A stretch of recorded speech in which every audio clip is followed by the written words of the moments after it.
Like most boys, I built plastic model airplanes when I was a kid. I grew up in Chicago, and my three brothers and I had two sandboxes in the backyard next to the garage. We built sand forts and threw things at them to see whose fort could take the most hits before being destroyed. I wonder what games we would have played if we had one or two aircraft carrier models like this one. This model measures 2 feet in length and features a helicopter and 4 F-14 jets. The helicopter's main and tail rotors both spin. I can imagine a child or children using their imagination and playing with this for hours. The plans are downloadable and contain full-size designs for the aircraft carrier and the aircraft. Between the plans, diagrams, and my step-by-step tips, this project is within the scope of anyone with essential tools and woodworking skills. You're going to want to look at the plans and assembly diagrams before you get started on the aircraft carrier.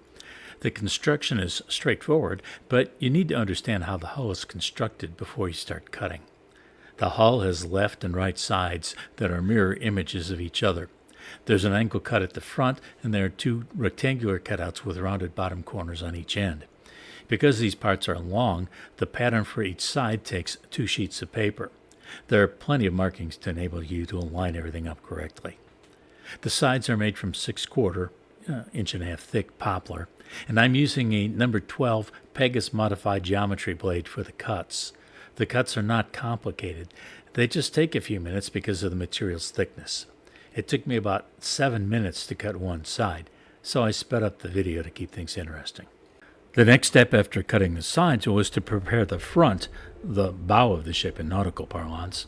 This consisted of an inch-and-a-half thick block cut at a 45-degree angle. There's a matching 45-degree angle at the front of each side. I cut all of those with my miter saw.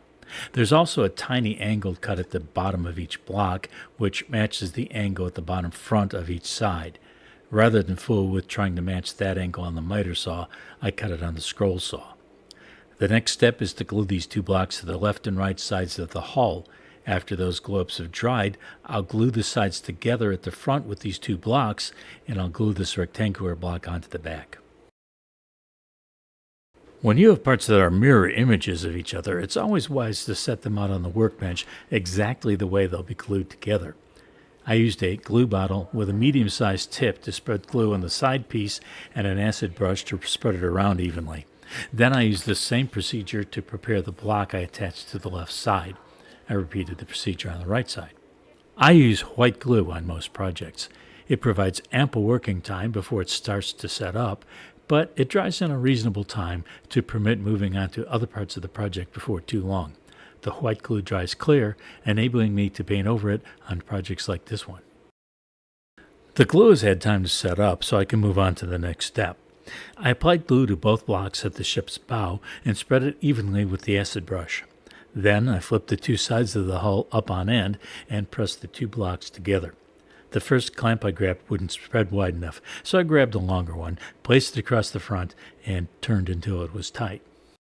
Originally, I planned on gluing this block across the back. I measured it to be the length needed to span both hull sides, but now as I looked at it, I realized this was not the right solution. The 2 sides were joined at the bow with 2 inch-and-a-half thick blocks, so why not do the same thing at the stern? The difference would be that these blocks would not have an angle at the end, they would fill the gap. Since the 2 blocks at the front and the 2 blocks at the back came from the same board, I knew they were the same thickness and the sides would be parallel to each other. So I took the block to my miter saw, cross-cut it in half, and brought the 2 pieces back to fill in the stern end of the ship. I spread glue on them and slipped them into place. They fit snugly, proving my observation that this would be the best way to secure the boat's stern. This, by the way, is a deviation from the original plans. Those plans showed the stern open and a small boat stored inside. I didn't want to make the boat, so it made sense to close off the stern. I could have added a little fantail deck, but didn't feel the need. I consider plans to be a starting place, and occasionally I change them as it suits me. After the glue had sufficiently dried, I used my 12-inch disc sander to smooth the back, sides, and front. I find myself using the disc sander for many projects. You should watch the video if you haven't seen my review of the Bauer disc sander from Harbor Freight. I'll leave a link on the screen and in the description. The place where the blocks met the size at the 45-degree angle at the front needed some touch-ups to smooth the joints.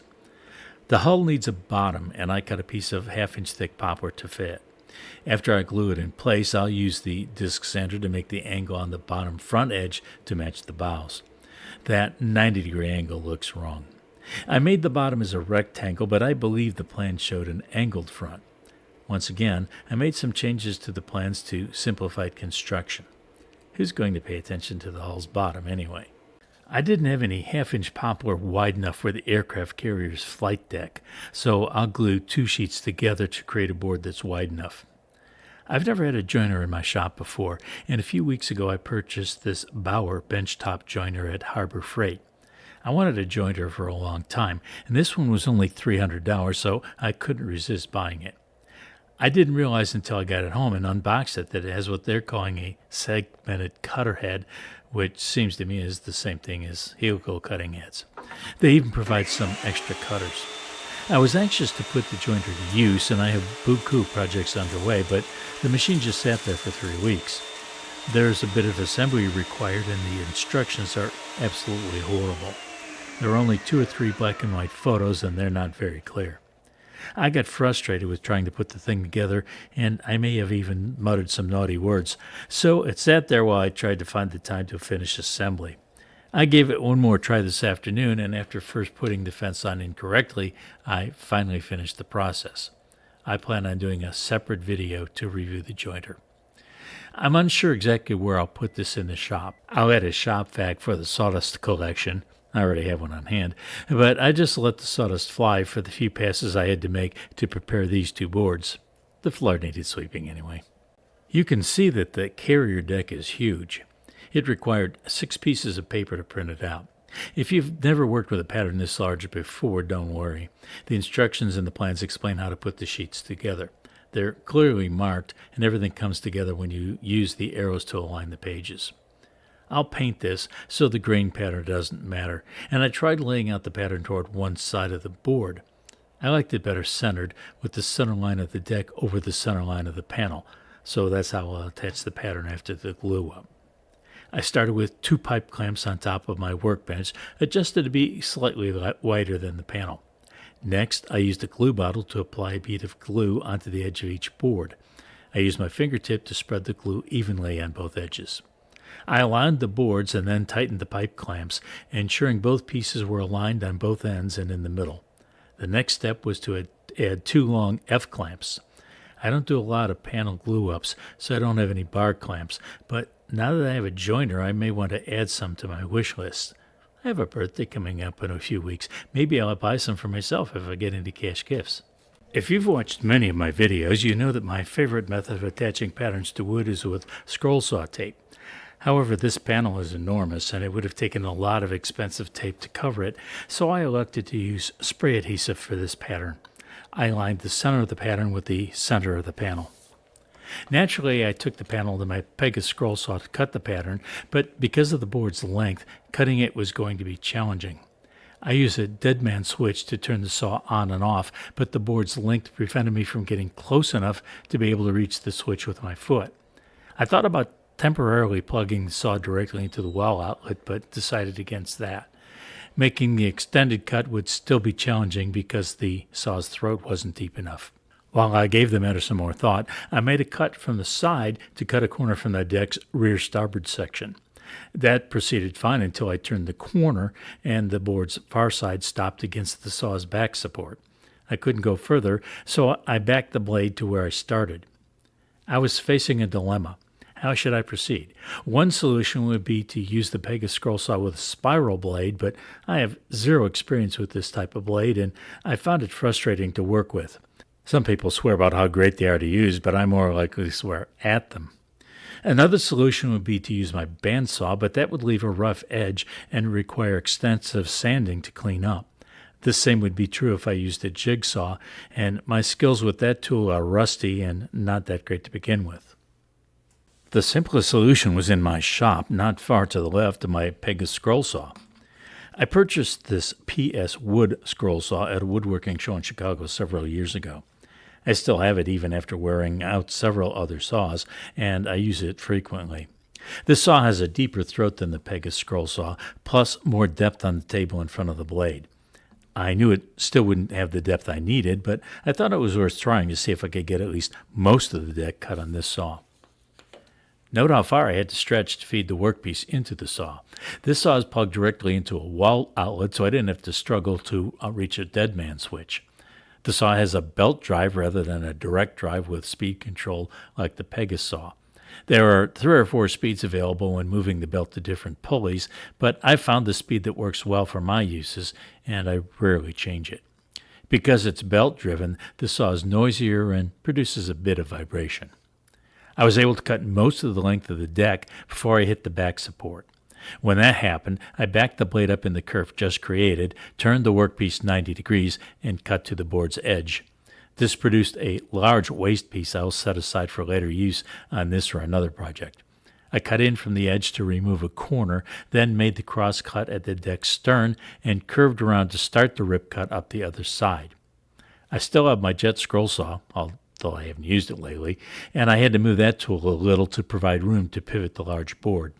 I could cut a reasonable distance up the side before being stopped at the back again. I backed up a little, pivoted 90 degrees, and cut to the side as before. This left me with short sections to cut from the stern on the starboard side and the bow on the port side. The deck would require a tiny bit of hand sanding in a few places on the edge, but I was pleased with the results. If you've watched many of my videos, you know that my favorite method of attaching patterns to wood is with scroll saw tape. However, this panel is enormous, and it would have taken a lot of expensive tape to cover it, so I elected to use spray adhesive for this pattern. I lined the center of the pattern with the center of the panel. Naturally, I took the panel to my Pegasus scroll saw to cut the pattern, but because of the board's length, cutting it was going to be challenging. I used a dead man switch to turn the saw on and off, but the board's length prevented me from getting close enough to be able to reach the switch with my foot. I thought about temporarily plugging the saw directly into the wall outlet, but decided against that. Making the extended cut would still be challenging because the saw's throat wasn't deep enough. While I gave the matter some more thought, I made a cut from the side to cut a corner from the deck's rear starboard section. That proceeded fine until I turned the corner and the board's far side stopped against the saw's back support. I couldn't go further, so I backed the blade to where I started. I was facing a dilemma. How should I proceed? One solution would be to use the Pegasus scroll saw with a spiral blade, but I have zero experience with this type of blade, and I found it frustrating to work with. Some people swear about how great they are to use, but I more likely swear at them. Another solution would be to use my bandsaw, but that would leave a rough edge and require extensive sanding to clean up. The same would be true if I used a jigsaw, and my skills with that tool are rusty and not that great to begin with. The simplest solution was in my shop, not far to the left of my Pegasus scroll saw. I purchased this PS wood scroll saw at a woodworking show in Chicago several years ago. I still have it even after wearing out several other saws, and I use it frequently. This saw has a deeper throat than the Pegasus scroll saw, plus more depth on the table in front of the blade. I knew it still wouldn't have the depth I needed, but I thought it was worth trying to see if I could get at least most of the deck cut on this saw. Note how far I had to stretch to feed the workpiece into the saw. This saw is plugged directly into a wall outlet, so I didn't have to struggle to reach a dead man switch. The saw has a belt drive rather than a direct drive with speed control like the Pegasus saw. There are 3 or 4 speeds available when moving the belt to different pulleys, but I found the speed that works well for my uses, and I rarely change it. Because it's belt-driven, the saw is noisier and produces a bit of vibration. I was able to cut most of the length of the deck before I hit the back support. When that happened, I backed the blade up in the curve just created, turned the workpiece 90 degrees, and cut to the board's edge. This produced a large waste piece I will set aside for later use on this or another project. I cut in from the edge to remove a corner, then made the cross cut at the deck's stern and curved around to start the rip cut up the other side. I still have my jet scroll saw, although I haven't used it lately, and I had to move that tool a little to provide room to pivot the large board. I could cut a reasonable distance up the side before being stopped at the back again. I backed up a little, pivoted 90 degrees, and cut to the side as before. This left me with short sections to cut from the stern on the starboard side and the bow on the port side. The deck would require a tiny bit of hand sanding in a few places on the edge, but I was pleased with the results. Because I made the side cuts on the deck from two directions, there were some minor rough spots where the cuts met. I touched them up by hand with some 100 grit sandpaper. My glue up top was almost perfect, but I ran it through the thickness planer and took 1/64th off of each side to make it even better. The top will only require light sanding with 150 grit sandpaper on a random orbit sander. I flipped the deck over so the best surface would be on top after I glued it to the hull. 4 large surfaces on the hull are contact points with the deck. I used a medium-sized bottle to apply glue to the surfaces and an acid brush to spread the glue evenly. If you wash the brush immediately after using it, it can be reused multiple times before throwing it away. Once the glue was applied, I flipped the heavy hull over and aligned the back with the edge of the deck. This automatically ensured the bow was centered, but I measured it with a ruler later just to be absolutely certain. I moved over to my clamp storage rack and grabbed some appropriate length F-clamps. I started at the stern and added 1 clamp to each side. The easiest way to apply the 2 clamps to the bow was to pick up the hull and move it across the workbench. With the bow hanging off the workbench's edge, I had plenty of room to place 1 clamp on either side. I have a confession to make. I have a love-hate relationship with F-clamps. I love their convenience, inexpensiveness, and wide range of lengths. With a collection of them, you can clamp a wide variety of project sizes. I hate that when you turn the screw to tighten the clamp, it can cause the workpiece to move and throw off your alignment. I have to constantly check to ensure this hasn't happened because in the past, I've ruined projects when I didn't realize the alignment had shifted. I hate that sometimes the clamp does not want to tighten for some reason or slips after you believe it was in place. Whether you love them or hate them, or both, F-clamps are the best choice for most gluing jobs. With the major parts completed and the deck glued to the hull, I can move on to the smaller parts for the aircraft carrier. These are 1/2-inch thick spacers for the island to go in between the slightly larger sections. These will be painted black and the other sections will be painted gray. I had enough scrap left from the deck to make these pieces. They're squares, so I start at one corner, make a 90-degree turn, and continue in this manner. The following piece was another square, this one 3/4 thick. It has rounded corners, so it's a very easy piece to cut. The next 2 pieces are 1.5 inches thick, so I removed the number 7 blade and replaced it with a number 12 Pegasus modified geometry blade. The first piece is placed on top of the island, and I believe it represents the radar array. I already drilled the 2 holes through it where the dowel rods will be mounted. My 1/4-inch dowel rod is slightly larger than that, so I made the holes 9/32 of an inch for the dowels to fit through without being forced. Even with a number 12 blade, it was slow going on that last piece. I suspect the blade is getting dull, so I'll dispose of it after I finish this cut. All the parts for the ship are done, and now I'll move on to the helicopter and F-14s. The helicopter body is cut from 3/4-inch poplar, and I'm using a number 7 Pegasus modified geometry blade. I'll start as usual with the inside cuts. There's one for the window and another for the door. For the outside cut, I started at the top of the tail rotor. As you can see, I've already drilled the hole for the axle peg that will hold the tail rotor in place. It's always best to drill holes near the edge of a piece before you make the outside cut. I've found through unfortunate experience that if you make the outside cut first, when you drill the hole, the bit may wander and break through the side. There are also 2 3/8 pieces for the helicopter. I'm not sure if they have a technical name, but they cover the landing wheels. Cutting them is quick work. The F-14s will be next. I'm not sure how many the plans had in mind, but I decided on 4 of them. The plane's bodies are cut from 1/2-inch poplar. The body's a long, narrow piece, and you'll have a better idea of why it's shaped this way after I've cut all the pieces and started assembling them. The other major part of the F-14 mounts on top of the wings, and it contains the cockpit. It is also cut from 1/2-inch poplar, and it's another long, thin piece.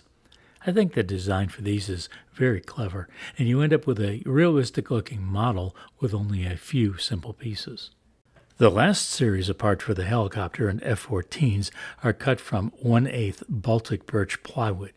The plans called for 3/16 material, but I didn't think the thinner material would be a problem since plywood is substantial in relation to its thickness. I switched to a number 3 Pegasus modified geometry blade to cut these thin pieces. The order in which I cut these pieces didn't matter, and I grabbed the pieces with the helicopter's main rotor first. I already drilled the hole for an axle peg that will attach the rotor to the helicopter's body. As I already mentioned, if you don't drill the holes first, you risk ruining the part. There are long lines for each of the blades and curves at each of the tips, so it's an easy task to cut this. There are some very small parts also on that piece, but I set it aside to come back to it later. The next piece I decided to cut was the wing assembly for the F-14s. The shape is complex enough that I slowed down the blade speed, making it less aggressive. I wanted highly accurate cuts at the rear of this assembly because the tails will slip into the 2 slots there. Those slots need to be perfect for the tails to slide in without forcing them. The distance between them must also be accurate because the upper assembly with the cockpit fits in that space. The helicopter's tail rotor was on that same piece, so I cut that next. The hole for the axle peg is very large in relation to this part's size, so I was careful to cut on the outside of the line to ensure I didn't get too close to that space. The F-14 has 2 tails, and those are what I'm cutting now. These will fit into the slots on the wing assembly that I mentioned earlier. The relationships of all the parts will all fall into place when I start the assembly process. The last part is a 3/8 inch diameter circle. These are the wheels for the F-14s in the helicopter. There are 4 for each airplane and 2 for the helicopter. It's going to require extra care cutting these to ensure they don't pop out of place or fall through the hole in the table. We're finally ready to assemble the rest of the project, and I'll start with the F-14. I'm using a glue bottle with a tiny tip because there are small parts involved. I started by placing a small bead of glue along the top of the tail that will fit up against the underside of the wings. That alone won't provide much glue surface, but the bottom inside of this part will attach to the fuselage. You'll see what I mean shortly. The next part is the lower fuselage. That required a tiny bit of sanding to remove some fuzzies left over from cutting. Then I added glue to the sides and top of the piece and slid it into place. I carefully aligned the front and rear. This is why accurate cutting was necessary. There needs to be good contact between the fuselage and the lower part of the tails. Thin stock tends to warp when it gets wet, so clamping is essential. This project provides one of many times I'm thankful to have so many of these little spring clamps on hand. As you can see, it took a handful of them to put one every place one was needed. I'll have to wait until the glue dries before I can glue up the next F-14. One of the reasons I like purchasing plans from toymakingplans.com is that they include excellent assembly diagrams. I oriented the helicopter's body as it was pictured in the plans, which made it easy to see how to add the first exterior part. This is one of the landing wheel assemblies, and part of it extends below the helicopter's body. I'll glue a wheel onto this part after I've painted the aircraft. The helicopter will be painted gray with black wheels. The engines are made from dowel rods with an angled cut at one end. I made that cut on the scroll saw. To ensure there's sufficient glue surface for the engines to remain in place on the fuselage, a flat spot is created along the length of the dowel. I performed that operation in my belt sander. The diagram shows where to place the flat spot. A bead of glue on the flat spot is all that's needed, then the engine is pressed into place. Because of their shape, they're difficult to clamp, so I let gravity do the work on these. The final step in F-14 assembly is to attach the top part of the fuselage, which houses the cockpit. It's a long, narrow piece that extends from the nose to the tail, and it fits between the 2 tails at the back. This part provides another example of why the cuts for the tails need to be accurate. If the slots are too close together, this part won't fit in between them. If they're too far apart, a gap will occur between this part and one or both of the tails. I added glue, placed the part in position, and secured it with clamps. The procedure was the same for all 4 F-14s. With the aircraft completed, there's one more assembly step for the ship. Because these pieces were painted in separate colors, I couldn't assemble them until after I'd painted them. I had already stacked them in their assembly order after painting them, just so I'd remember the construction sequence. The bottom layer is 1.5 inches thick and painted gray. I brought the parts from my finishing room on a sheet of wax paper because the workbench is dusty and I didn't want to scratch the paint or get it dusty. A 1/2 inch thick square goes on top of the base. I added a generous amount of glue and spread it evenly using a fingertip. A 3/4 inch thick block is placed on top next, followed by another black 1/2 inch square. A 1/2 inch gray square is placed next, and then the stack is topped with a tall section that I believe represents the radar array. I set the assembly aside to dry, and once it's ready, I'll glue it to the deck of the aircraft carrier. Here's the completed aircraft carrier. I would have loved to have this model when I was a kid. My 3 brothers and I would have had battles between 2 carriers if we had 2 like this. I can imagine children playing with this set for hours. I made 4 F-14s, but you could make more or less than that. They were not difficult or time-consuming to cut out and assemble. The helicopter's main rotor and tail rotor both spin freely. Make sure you paint the helicopter and rotors before assembling everything, as the paint may prevent the rotors from spinning. I'd love to read your comments on the project, and I respond to every one. Comments and likes help me to grow the channel. Be sure to subscribe and hit the notification bell if you haven't already done so. I know this was a long video, but if you still want to watch more, 2 suggestions for what to watch next are on the screen.